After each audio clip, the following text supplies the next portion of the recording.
I do parent sacramental talks, I try to give them examples of how to connect real life with faith life, with religion life. And so I say, so I won't do all of tomorrow's talk today, but here's a taste of it. So what's the connecting point between real life and faith life when you're preparing your child for the sacrament of reconciliation? Okay? Because sacrament of reconciliation, how many of our families are going regularly to the sacrament, that it's really a part of their life? Not a lot, not enough. So I say, so here's the connecting point, because I tell them it's a lie. Don't buy into the lie that there's faith and then there's real life. There's no deeper reality than when you enter into prayer with the God of eternity, the God of the universe, the God who saves us. In prayer, we enter into the deepest reaches of reality.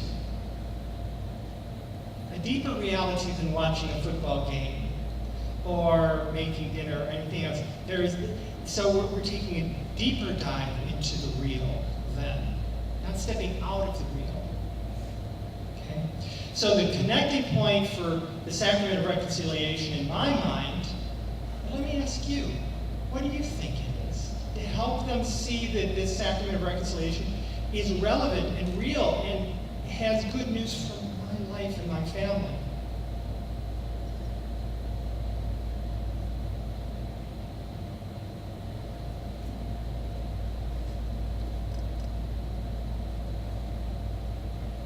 Give a practical example of how do you feel as a parent when your child does something to hurt you. And imagine if your child, think of the difference between if your child runs up and gives you a big hug, or if your child spends time in isolation and never wants to talk to you again and kind of hides from you because they're worried that they're going to get in trouble. You're on it, Ed. You're right on it. Here's how I put it. How well are you as a family at forgiving? Are you good? Some families are naturally good at forgiving, and some families are not. Some families hold grudges. Think about your family.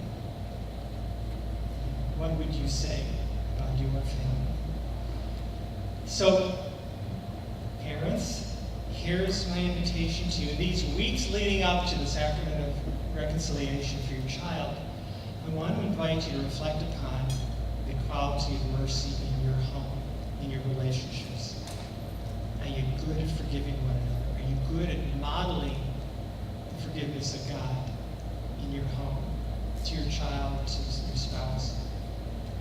Because if your son or daughter doesn't experience mercy in the home, unconditional love is something extraordinary. You know if you've ever been loved unconditionally or not. It's a different kind of thing. Unconditional. If your child experiences unconditional love and mercy, then your child has a chance to be able to grasp and embrace and accept the possibility of the unconditional love and mercy of God. Grace builds upon nature. Your children need to experience this in their home, from their parents, from their siblings. And then what we're trying to inculcate in terms of the sacrament of reconciliation can make sense to them. But if they never experience unconditional love and mercy in their human relationships, how could they ever believe in the core of their being that this could possibly be so with God? So parents, your homework is this. Love your children unconditionally and model forgiveness.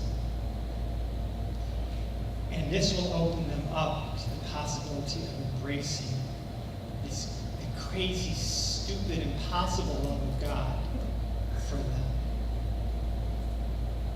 Of course, this is not saying give them a pass and discipline's out the window and all that stuff, but none of that. But the connecting point between their real life and the sacrament is living forgiveness in their family. And then we can come to the sacrament, and there's a real connection there. Does that make sense? This is evangelizing catechesis. This is how we start to make the goodness of God present in Scripture and sacraments real for them, and and create this integration rather than separation. It says, I don't have time for that. That's not relevant to my life. Is forgiveness from your wife relevant to you? Yeah, it should be. I'm sure it is. Is it relevant to you that your son or daughter be formed in a way so that they know that no matter what they do, no matter how they screw up, they are loved, they are good. They're loved by you and they're loved by God. Is that relevant to you? As you think about them becoming teenagers and young adults, and we look at the incredible amount of suicide in the world. You want to keep your child safe. You want to get them involved in sports so that they stay out of trouble. How about introducing them to God and the unconditional love and mercy of God that will sustain them and accompany them no matter how dark it gets for them? How about that as a gift that you can give your child that will protect your child from ever considering suicide? Bless you.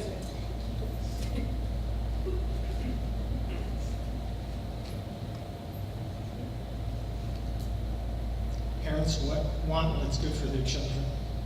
We can do this. We can help them see that this is the only true good news for themselves and for their child.